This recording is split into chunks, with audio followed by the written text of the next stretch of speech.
Hi, readers. Today we're going to start learning about something new called oral history. And I want to share an example of an oral history style story with you. So we're going to learn more about this in writing. But just quickly, oral history is when people tell their own stories, and maybe an author or a journalist helps get it down on paper. But the focus is really on the person who's telling the story. And I'm very excited to share this story with you today because this book is actually set in San Francisco, where we live. So I bet for many of us, this book will be a mirror to some parts of our lives. Let's go. So after watching that video, I want to hear your thoughts and opinions. First, before I tell you all the information about what this means, I want to see what you noticed. I dreamed of you. Then you appeared. Together, we became resplendent life, you and I. One day, we bundled gifts in our backpack and crossed a bridge outstretched like the universe. And when we made it to the other side, thirsty, in awe, unable to go back, we became immigrants. Migrantes, you and I. The sky and the land welcomed us in words unlike those of our ancestors.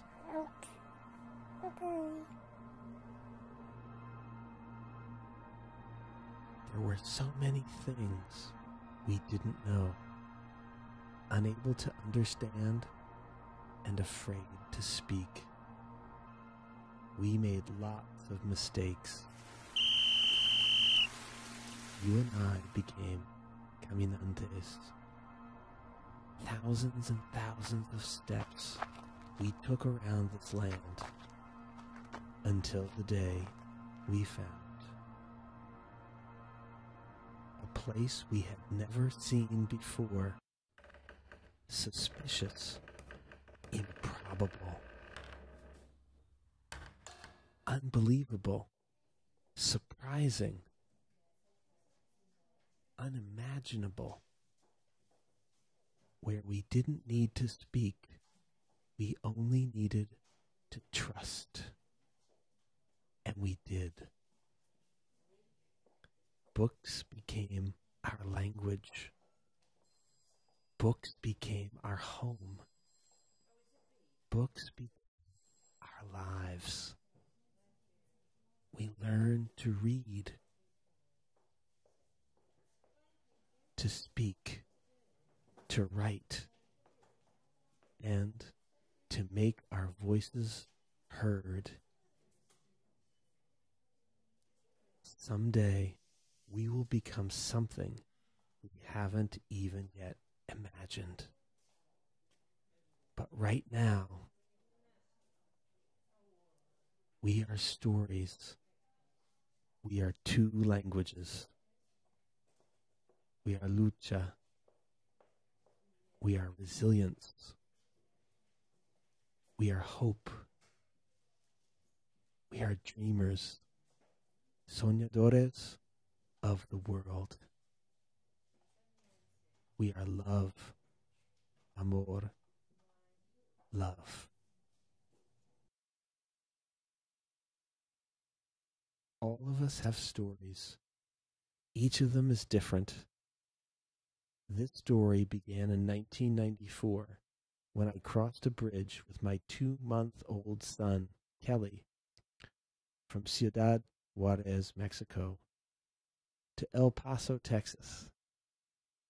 And though I did not know it at the time, to a new life in a strange and unfamiliar place, the United States of America. Once here, I was surprised by the quietness of the streets, the houses neatly lined up along the roads, and later by the cold winds of San Francisco Bay in summer.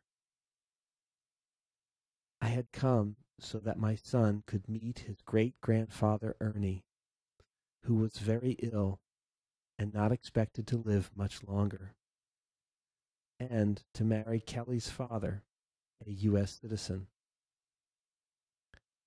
I wanted to return to Mexico soon afterward, but was shocked to learn that because of U.S. immigration rules and my new status as a permanent resident, I was now expected to remain in the United States.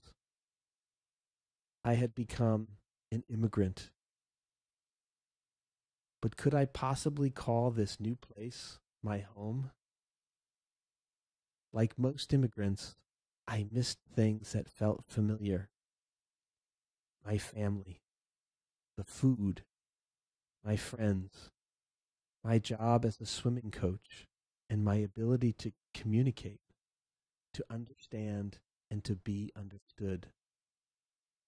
In this new place where I did not speak the language, it was as if no one seemed to notice I existed, as if my words and actions didn't count.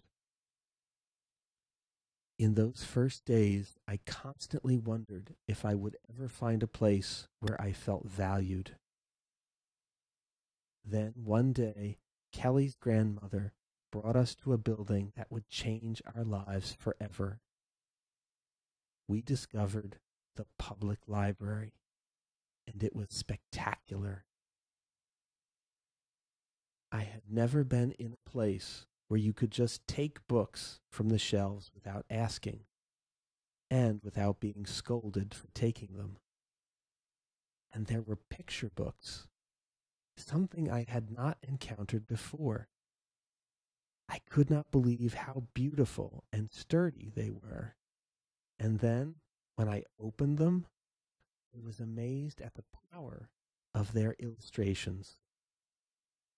Even though I could understand very few of the words, I realized that I could understand the story through those images, a realization that would come to inspire me later on. I began bringing Kelly there almost every day, and although at first it was difficult for a little baby to stay longer than a few minutes, eventually we were able to spend entire afternoons looking at picture books, often only leaving when we were told the library was closing. We were at home. During those years, as Kelly got older, librarians at the Western Addition Branch, Richmond Branch, Presidio Branch, Mission Branch, and the San Francisco Main Library on Larkin Street, among many others, guided Kelly and me to find books we could love, though in an English that I struggled to understand. One day, when Kelly was not yet 2 years old, Nancy Jackson, the children's librarian at the Western Addition Branch, handed him his own library card. I was in awe. We could now take home a stroller brimming with books. One of the most important things I learned at the library is that through books we can find our path and our purpose.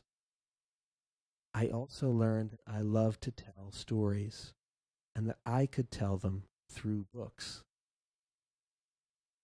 I studied the books I admired so much and became determined to make my own. My first efforts were very simple and very crude, made by hand and bound with ribbons and filled with my own stories and drawings. I was so proud of those books. Kelly was not a dreamer in the way the word is used today, to refer to young, undocumented immigrants who were brought to the United States as children and who have lived and gone to school here and know no other country than this one as their own. Kelly and I were dreamers in the sense that all immigrants, regardless of our status, are dreamers. We enter a new country carried by hopes and dreams, and carrying our own special gifts to build a better future. Dreamers and dreamers of the world, migrantes, soñadores. Now I have told you my story. What's yours? So just like we normally do, in classwork in Google Classroom, you'll look for your reader's notebook. It's cuaderno o notebook de Unidad 2 because this is the first day of Unit 2. And you might have noticed usually we switch languages between English and Spanish between units, and this time we did not. The reason is that Unit 1 and Unit 2 are both very short. So we will be switching to doing reading in Spanish and writing in English after this unit. So I'm in my notebook. You can see I started putting some new pictures on the cover. If you want to put a picture, as always, you just go right here, say search the web, and you can put in your pictures. So I put some pictures. You can if you want. It's totally optional. And then in reading, we're going to today go to this first lesson right here, lesson 1, an example of an oral history. And you're going to write what you thought was different or unusual about this story. And after your independent reading, I want you to write about how did the author of your book get you interested in their topic and give some examples. Because we're going to be thinking a lot about what we as authors can do to get our readers interested. Now, something many people have been asking me for is to share the questions in Spanish too. So if you're interested, here they are. The first question, ¿qué viste que era diferente o inusual en el cuento que leímos hoy? Y la segunda pregunta, ¿cómo te interesó el autor de tu libro en su tema? De ejemplos. All right, before you forget what the story's about, let's get started. Remember, after you write in your notebook right here, then we're going to do our 30 minutes of independent reading just like every day.